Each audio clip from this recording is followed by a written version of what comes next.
Vamos a continuar con la serie, y quién me puede cambiar la imagen ahí, con la serie que estamos tratando acerca de doctrinas, y créanme, me tocó la más difícil de todas, la doctrina de la Trinidad. Es difícil cuando uno habla acerca de la Trinidad. Yo, no obstante, para los que estén interesados, yo les puedo mandar pues toda la serie de versículos en las que se puede basar el estudio de la Trinidad, para que ustedes pues no se sientan en la calle cuando les preguntan: ¿y qué dices tú de la Trinidad? ¿Qué es lo que hay? ¿Qué es lo que no hay? ¿Tú crees en eso de que de uno pueden salir tres? Bueno, es complicado. Aquí hay que ejercitar bastante la fe para ello. No es cuestión de decir, bueno, es así, es así. No.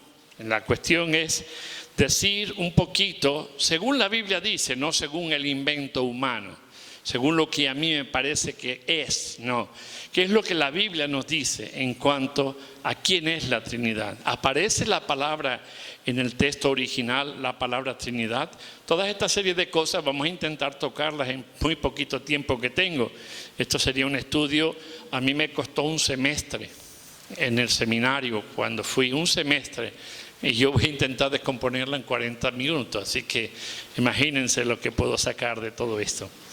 Yo les invito a que abran sus Biblias en la primera carta del apóstol Juan, capítulo 5, y vamos a leer un solo texto donde vamos a encontrar un apoyo, una base a lo que les estoy comentando o les voy a comentar, a desarrollar en la tarde de hoy.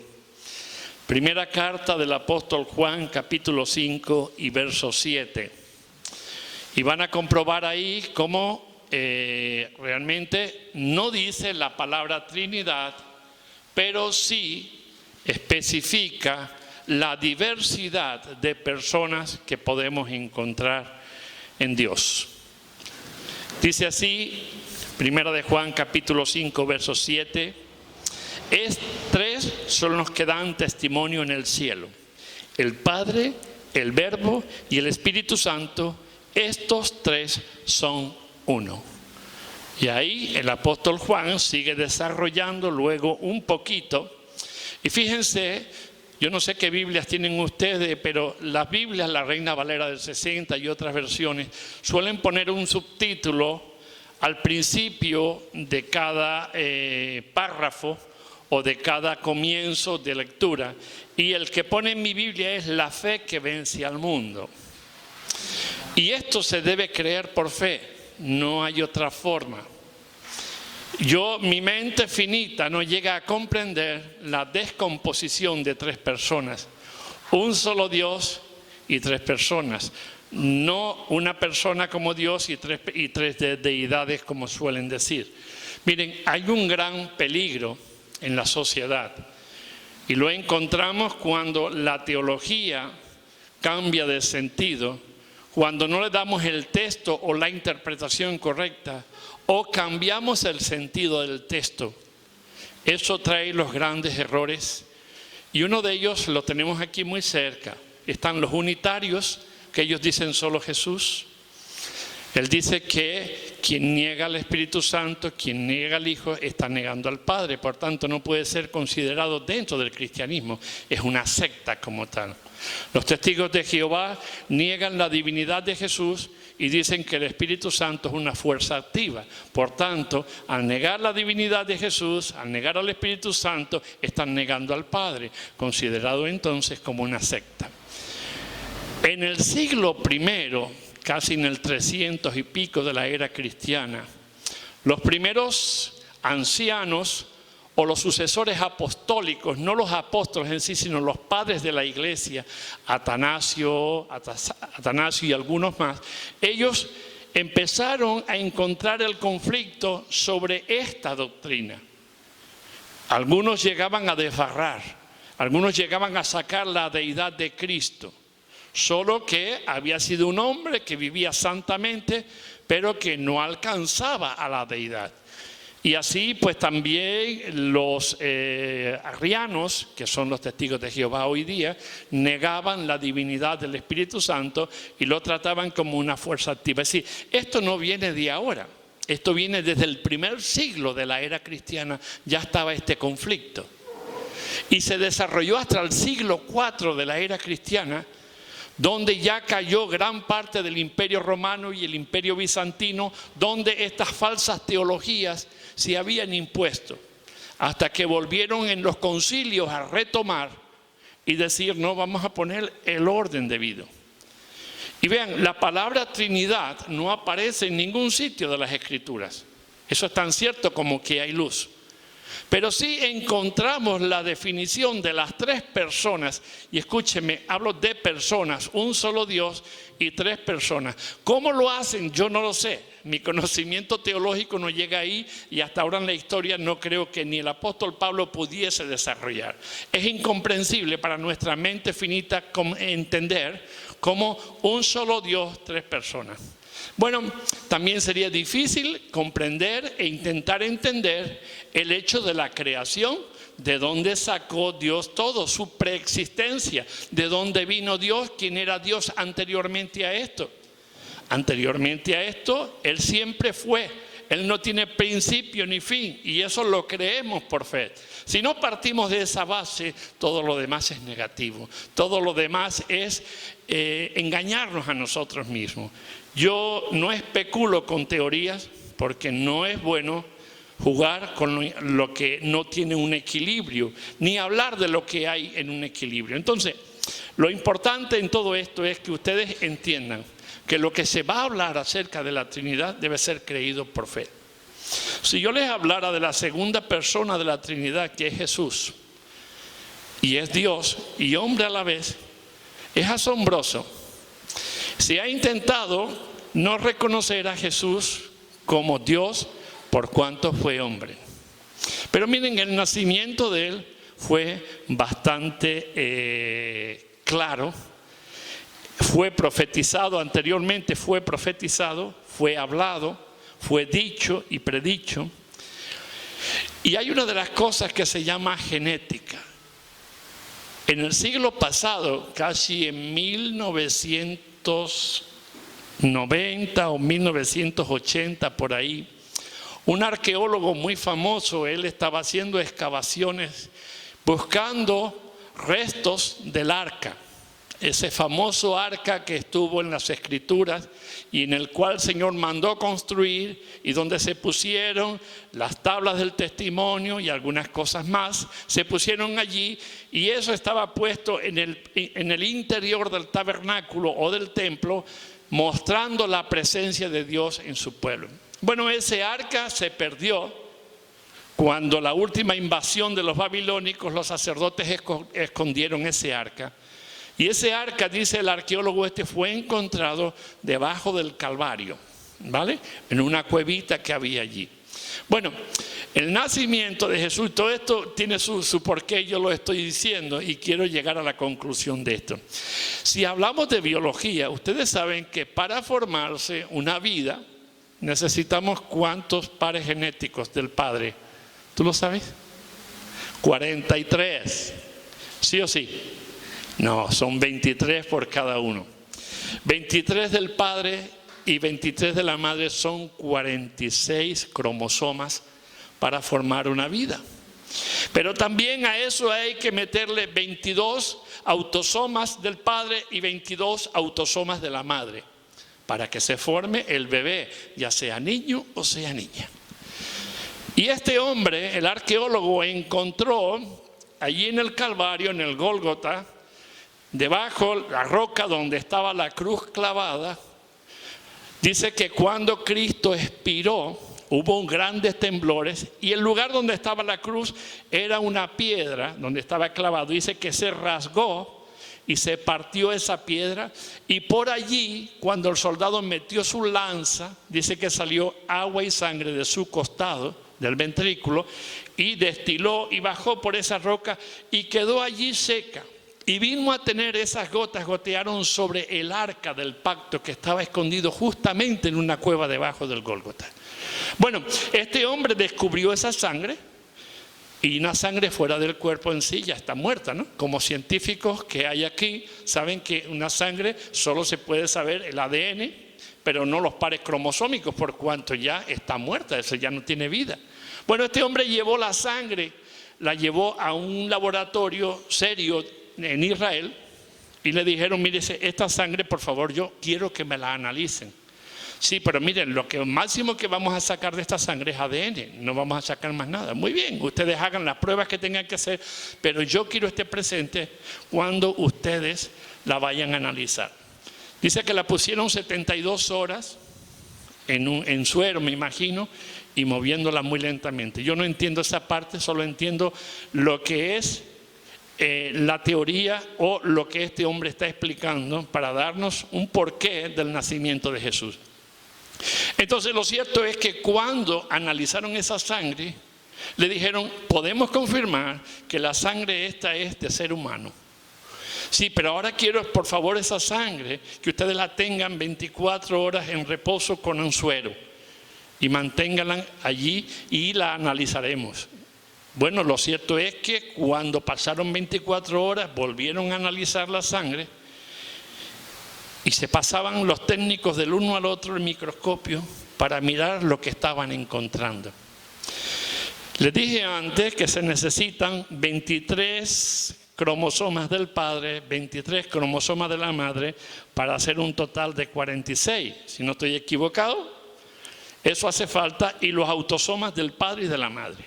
Bueno, lo cierto es que estaban todos los cromosomas y los autosomas de la mamá, estaban completos.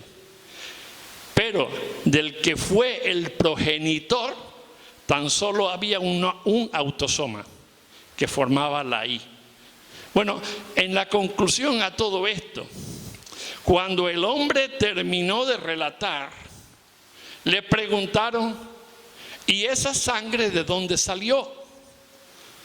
Y él le dijo a los científicos que la habían analizado, esa sangre es del Mesías que ustedes rechazaron. Entonces luego les explicó de dónde él había sacado esa sangre, de dónde la raspó y la llevó para analizar. Dice que hubo un gran impacto en la vida de aquellas personas. María no conoció varón para traer a Jesús. Eso es inentendible para nosotros. Es decir, ¿cómo es posible que Jesús naciera de María y María no tuviese contacto con José? Bueno, si ustedes leen la historia y el relato del Nuevo Testamento, ella fue visitada por el mismo Dios. Ahí ya no me pregunten más porque mi conocimiento no traspasa ese lindero. Pero si Dios creó al ser humano de la nada y dio vida y lo compuso para ser 100% lo que somos, bueno, pues eso no tiene que ser difícil. Lo cierto es que si Cristo hubiese nacido de una relación de José con María, no hubiese sido efectivo para nuestra salvación. El cordero tenía que ser ofrecido sin mancha, sin dificultad alguna, y Cristo tenía que ser presentado como el único redentor. Él siendo Dios, porque ahora vamos a ver alguna serie de versículos, Él siendo Dios se hizo hombre, pero no dejó de ser Dios, ¿vale? Ahí encontramos el desarrollo de todo lo que es entender la deidad de Jesucristo. Es muy largo esto de explicar y estoy dando pinceladas porque no me da tiempo a ahondar mucho más en ellos por el espacio de tiempo. Ya les digo, esto es para estudiarlo durante un semestre completo, un semestre dando porciones para que vayan viendo a dónde tenemos que llegar. Entonces, encontramos en este texto bíblico, ya encontramos que el por qué Cristo, siendo Dios, a su vez dice que es la segunda persona de la Trinidad. Nosotros somos personas y a su vez somos individuos. Nosotros como personas e individuos podemos procrear y tener otras personas que son individuos. Pero Cristo, el Padre y el Espíritu Santo son personas y no pueden procrear. Por tanto, no son individuos.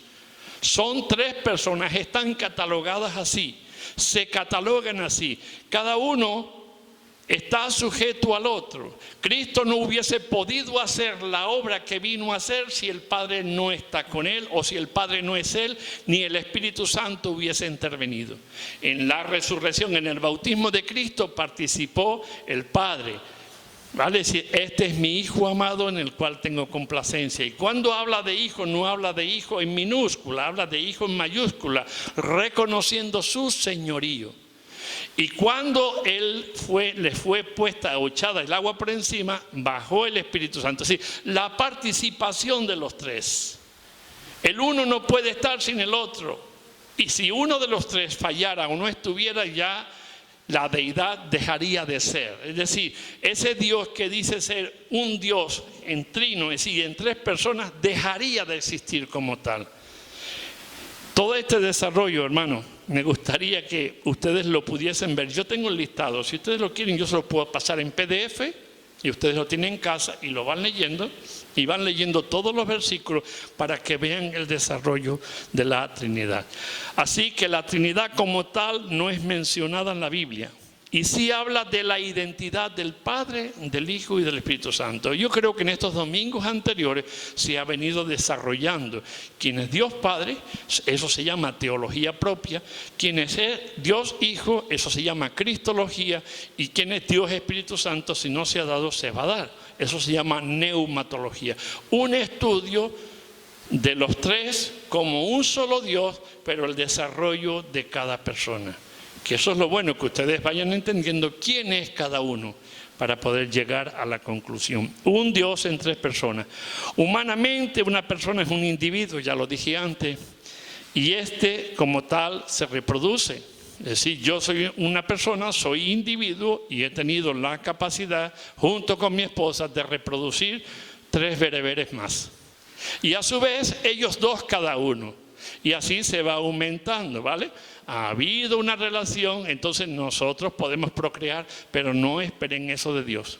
Cuando dice que Dios llamó al Hijo, dice que lo creó o lo hizo, no lo hizo en el sentido de parirlo, sino que lo calificó en el sentido de que Él iba a ser el redentor de la humanidad. Le llama Hijo.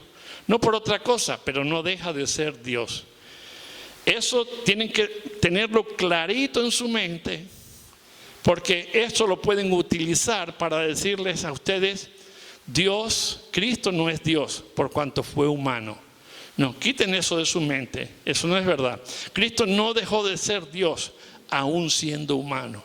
Cuando Él ascendió a los cielos, Él subió con el mismo cuerpo, pero glorificado. Él no se quedó en la tumba, y gracias a que no se quedó en la tumba, nosotros veremos también la resurrección. En la misma forma en que Él fue llevado, también nosotros seremos llevados. La conclusión, Trinidad, es sacada inductivamente de lo que anuncia las Escrituras. Siguiendo los textos bíblicos, nosotros inductivamente pensando y atando cabos decimos, mira, aquí habla del Padre, aquí habla del Hijo, aquí habla del Espíritu Santo, pero no está hablando de 3 dioses. Por ejemplo, este mismo texto que yo les leí antes, se lo vuelvo a decir, para que ustedes vean que no son palabras mías, que son textos registrados en la Biblia y que para nosotros debe ser nuestra base sobre la que depositamos nuestro crecimiento. Y dice, 3 son los que dan testimonio, ¿dónde? En el cielo. Y sigue añadiendo, el Padre, el Verbo que es el Hijo y el Espíritu Santo, y estos 3 son 3 personas. Eso dice la Biblia.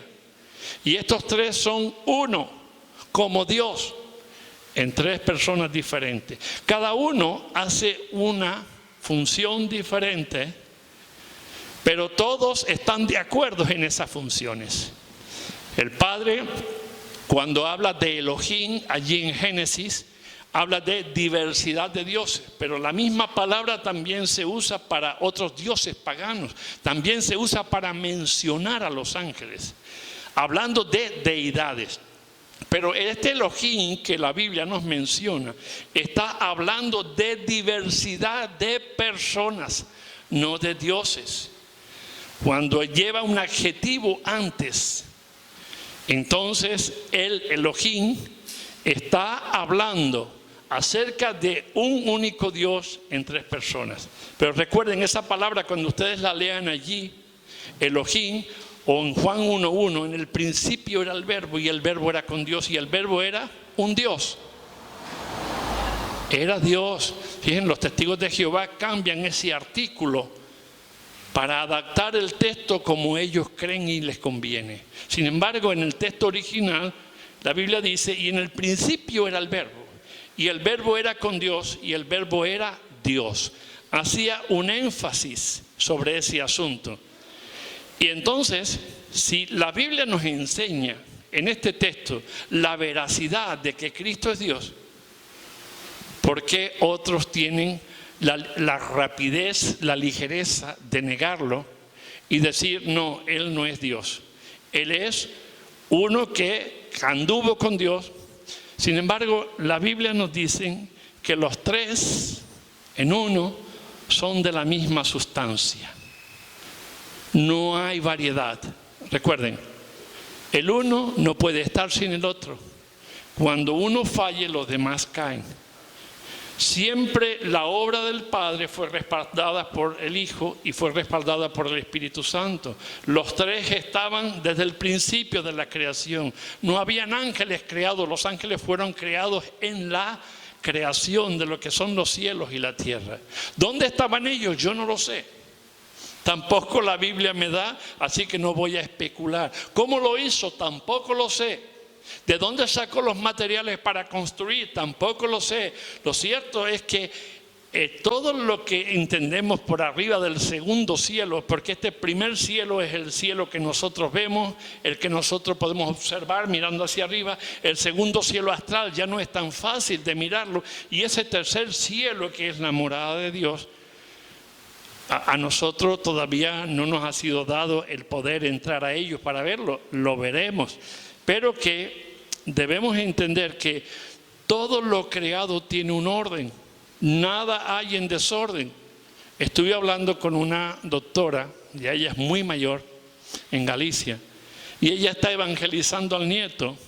Y el nieto ya conoce el evangelio y le ha dicho muchas veces, Dios no existe, Dios no esto, Dios no lo otro.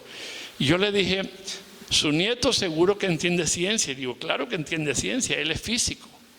Ah, bien. Entonces, ¿por qué no le habla usted a él desde el punto de vista de la ciencia? ¿Usted cree que la vida, tal cual está concebida el ser humano, puede creerse la teoría del Big Bang y otras teorías? Es fácil creerla. Bueno, ellos lo creen. Él le dice a la abuela, abuela, tú no crees en esta teoría. Es fácil de creer. De ahí surgió la vida. Dice, no, mi hijo. Y entonces yo le expliqué, usted como científica, ¿por qué no le dice a su nieto? Lo sienta allí y dice, vamos a hablar de ciencia para ver la existencia de Dios. Muy bien, siéntate. Un espermatozoide, ¿ustedes creen que puede estar fuera de donde está y pululando por esos ambientes a la temperatura que sea y sin un medio en el cual poderse alimentar? Entonces ella me dice, no. Y digo, ¿y un óvulo puede hacerlo? Dice, tampoco. Entonces, ¿no es más fácil creer que Dios creó al hombre y a la mujer?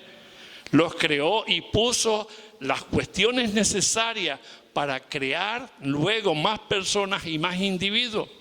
Y ella dice, yo no lo había visto desde este punto de vista. Le digo, pues usted como científica, y él entiende perfectamente, explíquele el funcionamiento biológico del hombre y de la mujer, de las dotaciones que tiene para crear una vida.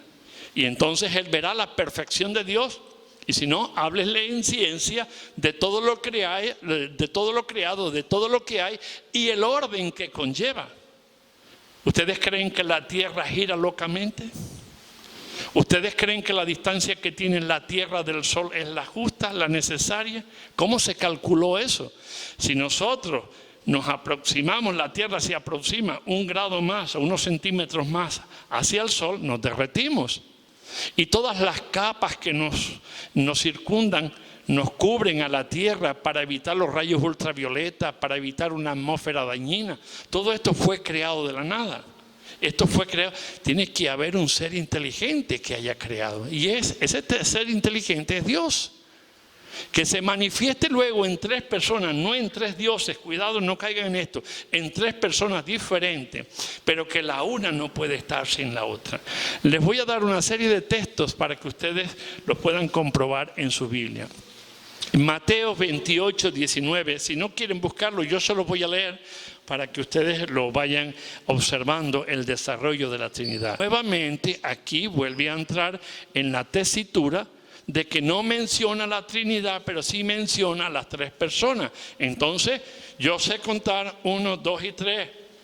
Y en latín es trinidad, personas.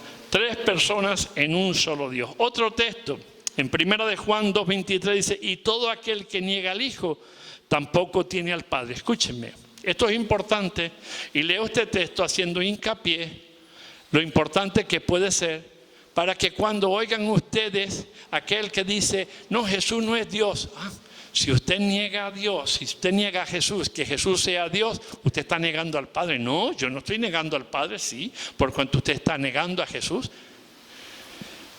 Los unitarios que están enclavados dentro de las iglesias evangélicas, según ellos dicen y bautizan solo en el nombre de Jesús.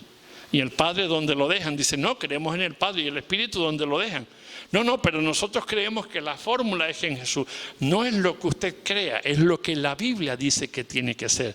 Y aquí, cuando no añadimos al Padre Creador, al Espíritu Creador, no lo añadimos en la fórmula trinitaria para todo lo que conforma las Escrituras o los hechos o las actividades, entonces estamos negando.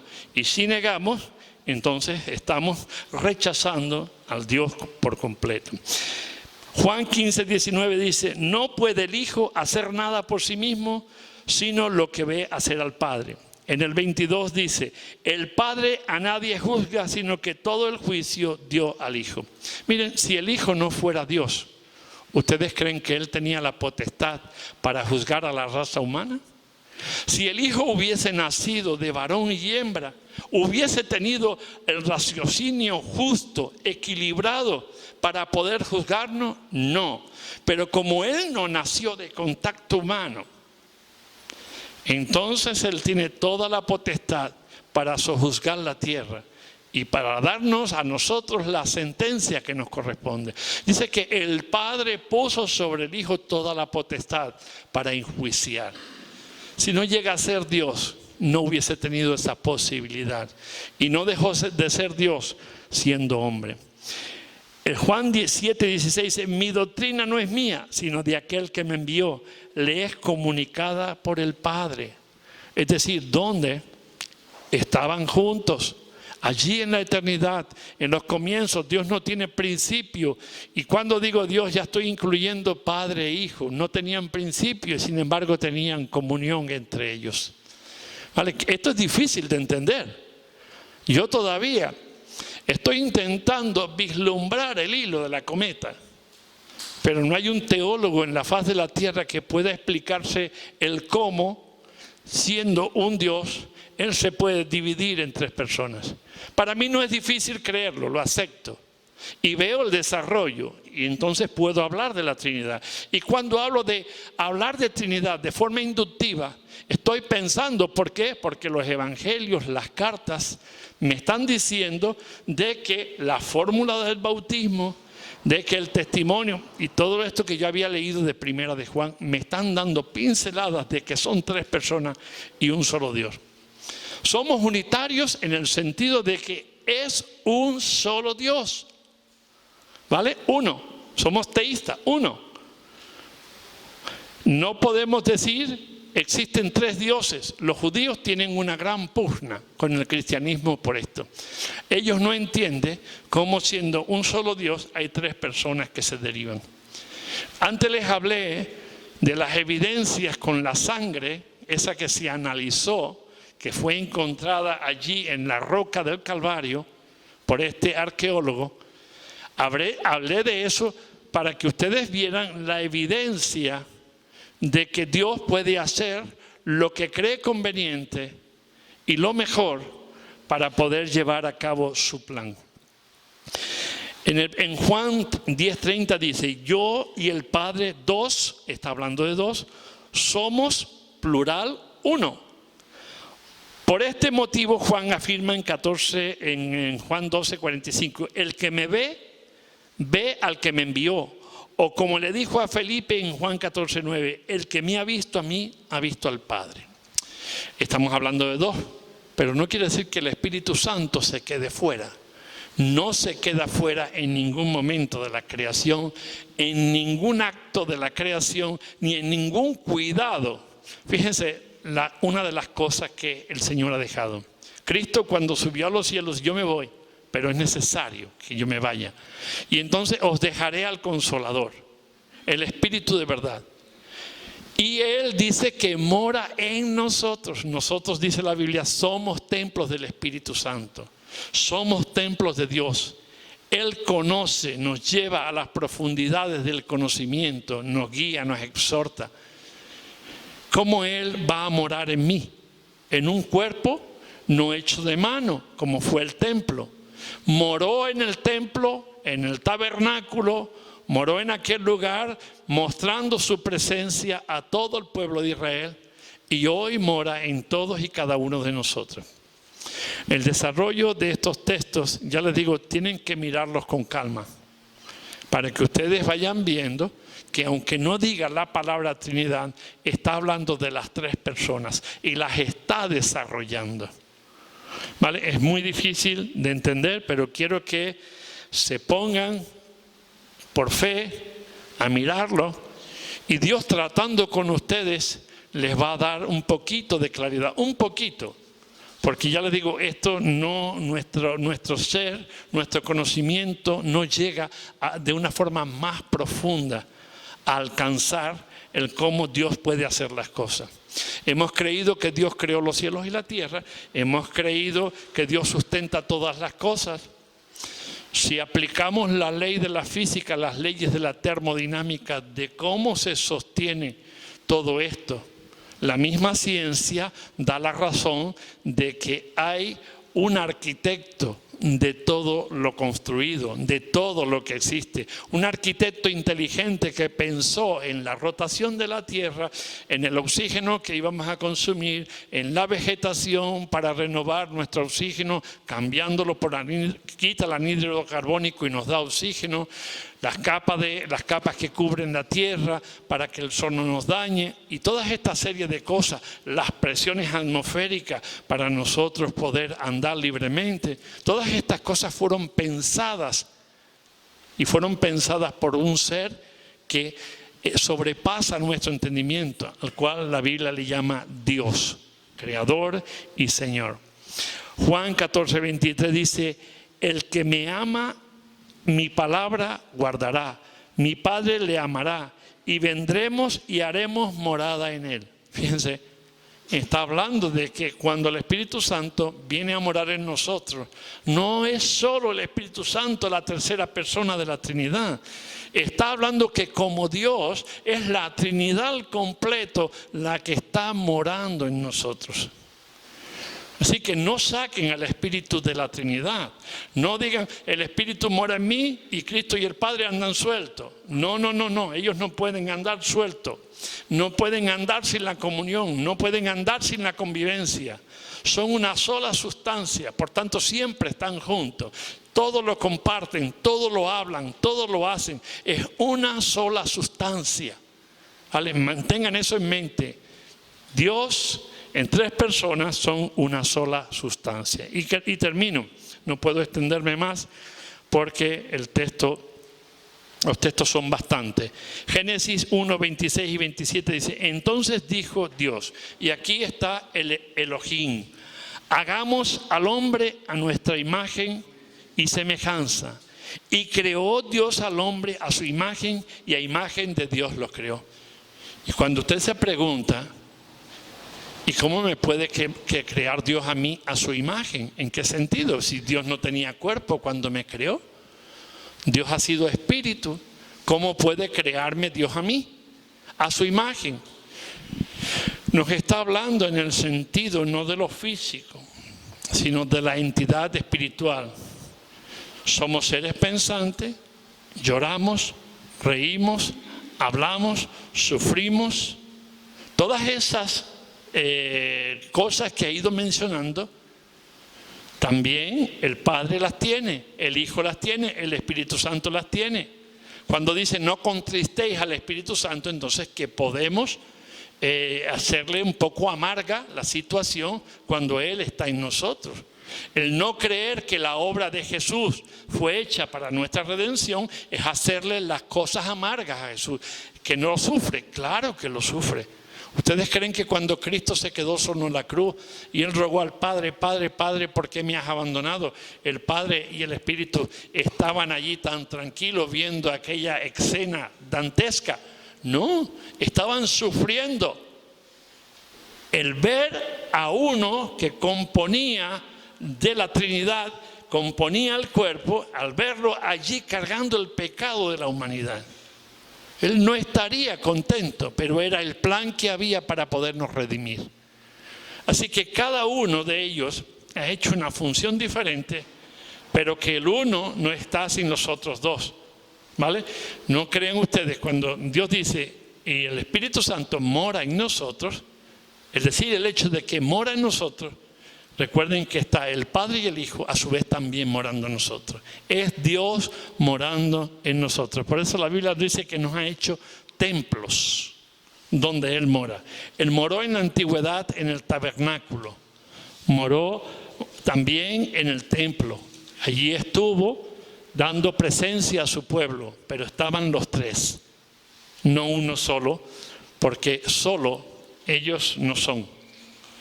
Bueno, vamos a dejarlo aquí porque esto tiene bastante materia. Así que quien esté interesado en todos los textos bíblicos, yo les puedo pasar, son una lista casi de 8 folios, donde pueden encontrar textos que de una forma inductiva les van haciendo pensar en 3 personas y un solo Dios. ¿Vale? Aunque no mencione la palabra Trinidad, sí menciona al Padre, al Hijo y al Espíritu Santo. Yo cuento 3. ¿Ustedes cuentan alguno más? Yo cuento 3. Y no quiere decir, con esto no quiere decir que Dios se manifieste solo en 3 personas. Nosotros encontramos en las Escrituras 3 manifestaciones, pero de palabra Elohim son dioses. Es decir, que Él puede tomar más formas todavía, pero Él solo nos ha manifestado 3. Padre, Hijo y Espíritu Santo. No hay más personas dentro de este Dios que nosotros sepamos o que Él nos permita ver. Pero no quiere decir que no haya más. ¿Vale? Vamos a cerrar nuestros ojos y vamos a orar. Señor, te damos gracias porque explicar lo que es la Trinidad es conflictivo. Es de las doctrinas más difíciles. Y que tenemos que aceptar por fe que tú eres un solo Dios y son 3 personas, Padre, Hijo y Espíritu Santo. Cada uno ha hecho una función, pero no quieren decir que estén desligados el uno del otro. Los 3, Señor, forman la misma sustancia. Tienen, Señor, las mismas capacidades.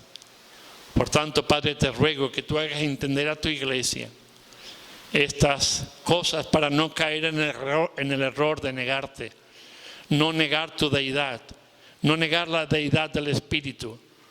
Señor, gracias por guiar nuestros pasos y guiar nuestra visión a través de tu palabra. Gracias por dejarnos claro y por el amor que nos muestras con todas las cosas que haces. En el nombre de Jesús. Amén.